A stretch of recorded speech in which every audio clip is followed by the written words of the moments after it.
సావిత్రిబాయి పూలే జన్మదిన కార్యక్రమం Gajuwaka BCY party కార్యాలయంలో జరిపించడం అయింది. ఈ యొక్క కార్యక్రమంలో అల్లు రమణారావు యాదవ్, అనుపమ యాదవ్, జిల్లా వెంకట అప్పారావు, ధనరాజు, తెలుగులో రామారావు, శ్రీను తదితరులు పాల్గొన్నారు. నమస్కారం. మేము బీసీవై పార్టీ తరఫు నుంచి జ్యోతిరావు పూలే మిసెస్ సావిత్రిబాయి పూలే జన్మదినం మనం చేసుకోవడం జరిగింది. దీనికి యాక్చువల్ చెప్పాలంటే బీసీ నాయకుడు ఎవరు? జ్యోతిరావు పూలే గారు ఆయన పెళ్ళైన తర్వాత ఒక బీసీ మహిళనే చేసుకున్నారు.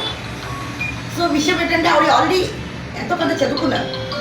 ఆయన ఐడియాకి వచ్చింది మా వైఫ్ని చదివించుకోండి, అంటే సావిత్రిబాయి పూలే చదివించి ఏమో మహిళలకు ఏమైనా మంచి చేయడానికి అవకాశం ఉంటుందేమో ఆ లెక్కలు ఆవిడని ఆయన అడుగుజాడలో ఆయన చెప్పిన విధాలుగా చెప్తే ఆవిడ బాగా చదువుకొని నెక్స్ట్ ఫస్ట్ ప్రారంభం చేశారు. ఫస్ట్ మహిళలు బయటకు వచ్చి చదువుకోవడానికి స్కూల్ ఆవిడ ప్రారంభం చేశారు. సో అలాగా ఈరోజు మహిళలు బయటకు వచ్చి చదువుకొని ఉద్యోగాలు చేస్తున్న కారణం సావిత్రిబాయి పూలే.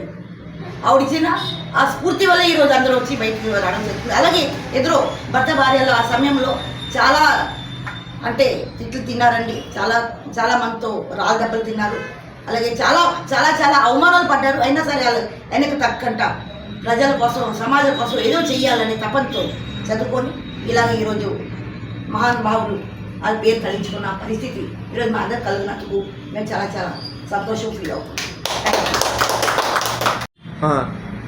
నా పేరు అల్లు రమణారావు యాదవ్, భారత సాహిత్య నియోజన పార్టీ కార్యకర్తగా ఈ గాజువాక నియోజకవర్గంలో మన పద్మశ్రీ అయినటువంటి మన సావిత్రిబాయి పూలే జన్మదినోత్సవ కార్యక్రమాలు జరిపించుకోవడం జరుగుతుంది.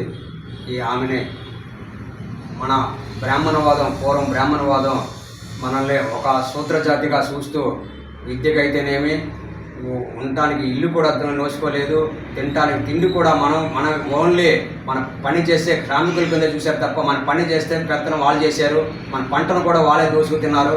మనకి తినటానికి తిండి లేకుండా విద్యను దూరం చేసి అనాగరికంగా మనల్ని పాలించినటువంటి ఆ బ్రాహ్మణవాదానికి వ్యతిరేకంగా విద్య అనేది ప్రధానంగా ఉండాలి, విద్య వల్లే ఈ సమాజం మారుతుందని చెప్పేసి మొట్టమొదటి తెలుసుకున్నటువంటి మహనీయురాలు మన సావిత్రిబాయి పూలేకి నివాళులు అర్పించాలని చెప్పేసి ఆ జన్మదినోత్సవం జరుపుకోవాలని మేమందరం ఈ కార్యక్రమం ఏర్పాటు చేసుకోవడం జరిగింది.